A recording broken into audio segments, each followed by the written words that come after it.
Bienvenue sur Africa 24 dans cette nouvelle édition du 12-15. Voici les titres de l'actualité. Déposer les armes et privilégier la voie du dialogue, c'est l'appel lancé par l'ancien président kényan Uhuru Kenyatta et adressé aux groupes armés qui sèment la terreur dans l'est de la République démocratique du Congo.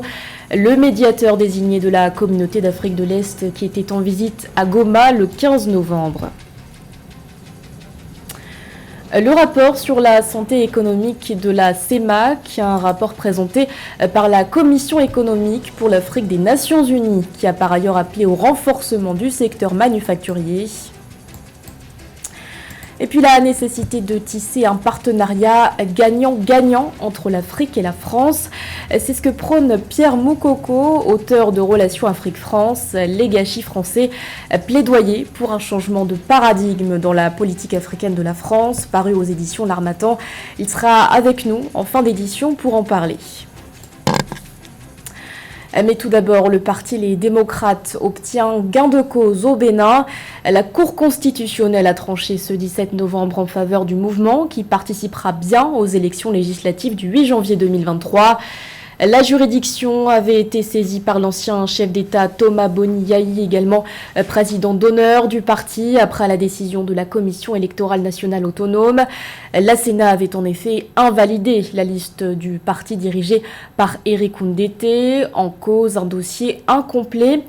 Plusieurs attestations fiscales manquaient à l'appel, des documents que le parti réclamait à l'administration fiscale, accusée par les démocrates de bloquer volontairement la délivrance de ces documents. La Cour constitutionnelle a finalement donné raison au parti de l'opposition. Elle a ainsi ordonné à la Sénat de prendre en compte une liste remaniée qui avait déjà été déposée par le mouvement le 15 novembre.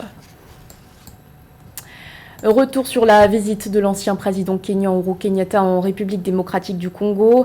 À l'heure où la crise sécuritaire persiste dans l'est du pays, le médiateur désigné de la communauté d'Afrique de l'Est était en visite à Goma le 15 novembre, ville située dans la province du Nord Kivu qui est en proie à des attaques perpétrées par le M23. Dans ce contexte, l'ancien dirigeant kényan a appelé les groupes armés à déposer les armes et à opter pour la voie du dialogue. Joël Balou. Alors que les combats s'intensifient entre les soldats et rebelles du M23 dans la ville de Goma, dans l'est de la République démocratique du Congo, les Nations Unies font état de plus de 230 000 déplacés. L'ex-président kényan Uhuru Kenyatta, médiateur pour la communauté d'Afrique de l'Est, est venu témoigner de la gravité de la situation. Il invite l'armée congolaise et les membres du M23 à déposer les armes afin de laisser place à un dialogue constructif. Le message que nous avons aujourd'hui est que tous les groupes qui portent actuellement les armes doivent déposer ces armes et choisir la voie de la paix, par le dialogue, car il n'y a rien qui puisse être gagné par le canon d'une arme. Facilitateur de la communauté d'Afrique de l'Est, Uhuru Kenyatta emboîte le pas au président angolais João Lourenço qui, au cours des dernières semaines, a échangé avec les chefs de gouvernement de la République démocratique du Congo et du Rwanda pour tenter de trouver une solution diplomatique à la crise dans l'Est de la RD Congo. Pour sa part, l'ex-président kényan Uhuru Kenyatta s'est rapproché des populations et des autorités locales pour toucher de près les réalités des populations afin de leur apporter aide et réconfort face à ce conflit.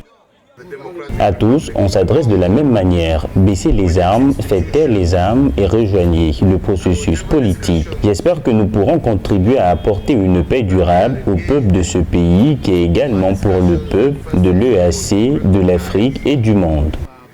3 provinces de l'Est de la République démocratique du Congo, le Nord Kivu, le Sud Kivu et l'Ituri sont le sanctuaire de groupes armés locaux et étrangers. Pour la communauté de l'Afrique de l'Est, les pourparlers de Nairobi, qui devraient reprendre le 21 novembre, appellent à plus d'efforts dans le processus de pacification de la sous-région. Dans l'actualité également, l'annulation d'une élection législative partielle au Gabon, un scrutin organisé dans le département de Logulu et remporté par le Parti démocratique gabonais au pouvoir. Mais la Cour constitutionnelle a décidé ce 15 novembre de donner raison à l'opposition qui avait déposé des recours après avoir contesté les résultats de l'élection. L'annulation de cette élection ne concerne qu'un candidat. Il s'agit de Charles Sadier. Selon la présidente de la Cour constitutionnelle, je cite, « la bonne organisation matérielle d'une élection ainsi que la sérénité dans laquelle le vote doit s'accomplir n'ont pas été respectées dans cette circonscription électorale ». Quelle perspective économique pour la communauté économique et monétaire de l'Afrique centrale? La Commission économique pour l'Afrique des Nations Unies a présenté ce 16 novembre aux Seychelles un rapport sur la santé économique de la sous-région. Parallèlement, la Banque des États de l'Afrique centrale projette un taux de croissance de 3,6% en 2023. Nathalie Mou. Les économies d'Afrique centrale se relèvent des effets de la pandémie de Covid-19, 2 ans après l'apparition de la crise sanitaire. La Commission économique des Nations Unies pour l'Afrique, l'UNECA, voit une opportunité de croissance des indicateurs macroéconomiques de la sous-région. La transformation des économies est une solution que l'organe onusien propose pour retrouver les performances observées avant la survenue du Covid-19. Les pays d'Afrique centrale, eu égard à leurs très abondantes ressources naturelles, doivent être en mesure donc de créer davantage de richesses qui permettraient de créer davantage d'emplois, davantage d'inclusion et donc qui leur permettrait donc de se mettre donc sur une trajectoire de croissance durable et non une croissance fragile. Le 15 novembre 2022 aux Seychelles, l'UNECA a présenté un rapport sur la santé économique de l'Afrique centrale. Le document a montré les effets de la faible diversification économique dans la sous-région sur l'emploi. Dans cette zone où le taux de chômage moyen s'élève à 23,12%, l'UNECA exhorte les pays à éviter l'exportation des emplois grâce à la construction d'un secteur manufacturier de 2e et de 3e degré. Certaines mesures ont été prises et certains pays de la sous-région qui ont interdit par exemple que le bois soit exporté de manière brute. Il faut qu'au moins qu'il y ait un début de première, deuxième, troisième transformation avant qu'il ne soit exporté. En d'autres termes, nous disons que si vous exportez les produits à l'état brut, vous exportez en fait les emplois. Et c'est ce que nous voulons éviter. La Banque des États de l'Afrique centrale vise un taux de croissance de 3,5% au sein de la communauté économique et monétaire de l'Afrique centrale en 2022 avant de redescendre à 3,6% en 2023. Pour construire la résilience économique sous-régionale, les pays œuvrent à l'industrialisation et au relèvement du commerce intracommunautaire, au renforcement de l'attractivité des économies de la sous-région à travers l'amélioration du climat des affaires, ainsi que la réduction de la dépendance à l'exportation des matières premières. Comment favoriser davantage le développement du tourisme urbain en Afrique? La question a fait l'objet d'une réunion qui a regroupé des experts de la Commission économique pour l'Afrique des Nations Unies, de l'Afrique centrale et de l'Est, aux Seychelles. Certains d'entre eux estiment que ce type de tourisme est plus inclusif et a des retombées plus importantes. C'est Bram Douke. Selon le rapport 2017 de la Commission des Nations Unies pour le commerce et le développement sur le développement économique en Afrique, les recettes d'exportation du tourisme ont plus que triplé, passant de 14 milliards de dollars à près de 47 milliards de dollars. Ainsi, le tourisme représente environ 8,5% du produit intérieur brut de l'Afrique. À cet effet, la problématique du développement du tourisme urbain sur le continent a meublé les échanges entre les hauts commissaires et experts de la CEA, Afrique centrale et de l'Est, réunis depuis le 15 novembre 2022 à Victoria aux Seychelles.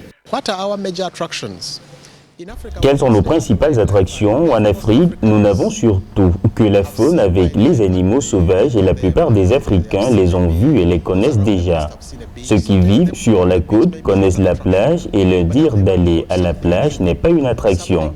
Ils seraient attirés par quelque chose de nouveau, quelque chose auquel ils ne sont pas habitués. Comment pouvons-nous faire des villes africaines des centres d'attraction? Nous voulons nous concentrer davantage sur cet aspect.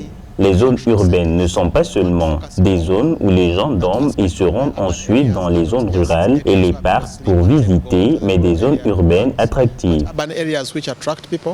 Le tourisme urbain, contrairement au tourisme traditionnel, permet un développement infrastructurel sans précédent en contribuant à l'amélioration et la réorganisation des espaces. Il est surtout un puissant vecteur de croissance économique et de création d'emplois à travers l'éclosion de métropoles modernes et industrialisées, avec pour conséquence l'amélioration des moyens de subsistance. Nous considérons le tourisme urbain comme l'un des moyens de rendre le tourisme plus vaste, plus inclusif et plus bénéfique. Si vous avez plus de gens qui viennent dans une ville en tant que zone urbaine, les Africains sont donc plus susceptibles de séjourner dans un certain nombre d'établissements d'hébergement. Ils sont plus susceptibles de manger dans un restaurant de nourriture locale que dans un hôtel 5 étoiles. Ils sont plus susceptibles de vouloir voir des gens autour d'eux.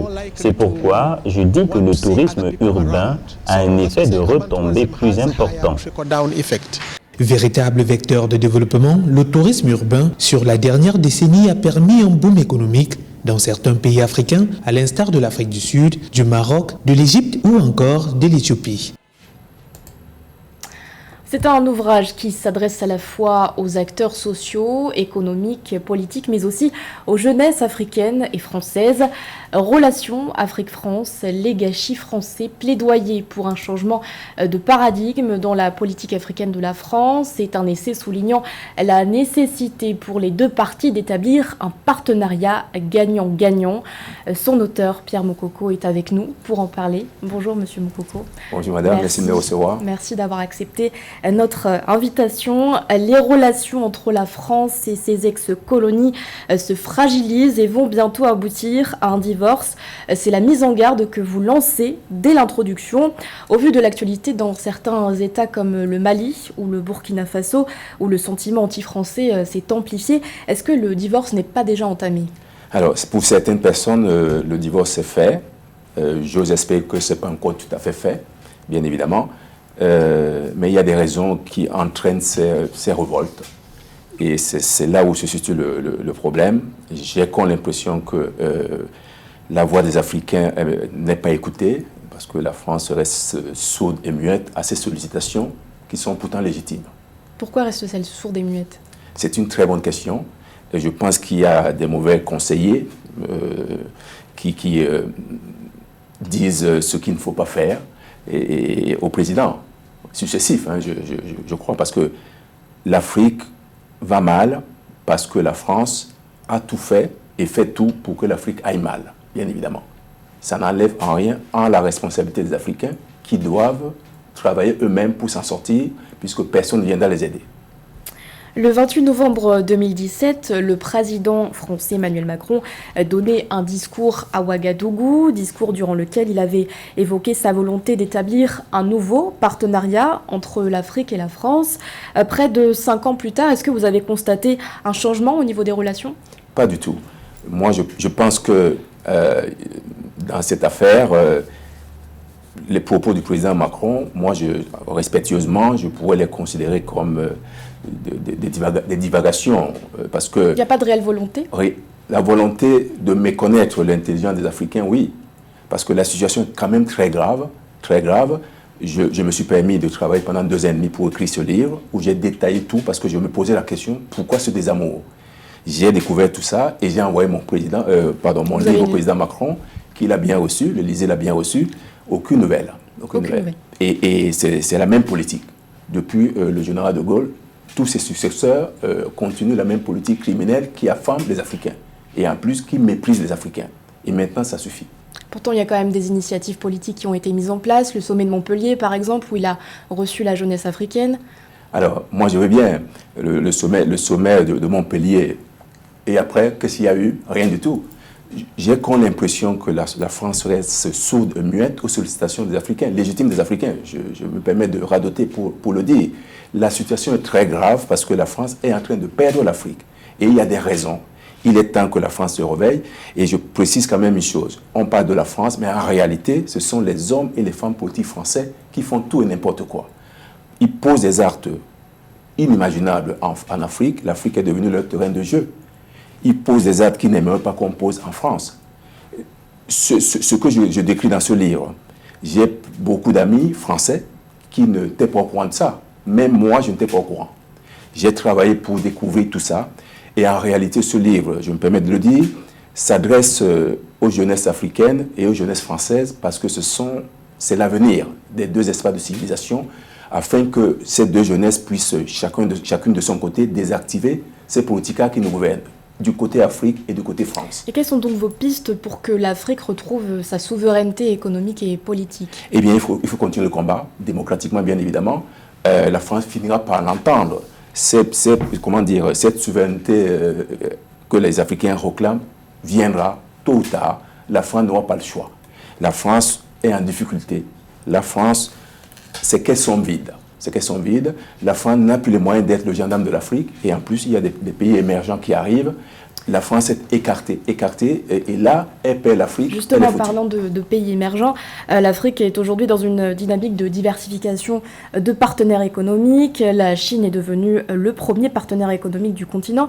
Mais dans votre ouvrage, vous prêtez à la Chine des ambitions hégémonique inavouée, et ce, au préjudice des Africains. Vous dites, la Chine est soupçonnée d'avancer masquée et d'entraîner sans l'avouer les pays du continent noir dans le piège de la dette. Expliquez-nous. Alors, ce que je sais, c'est que ce qui intéresse la Chine, c'est l'économie.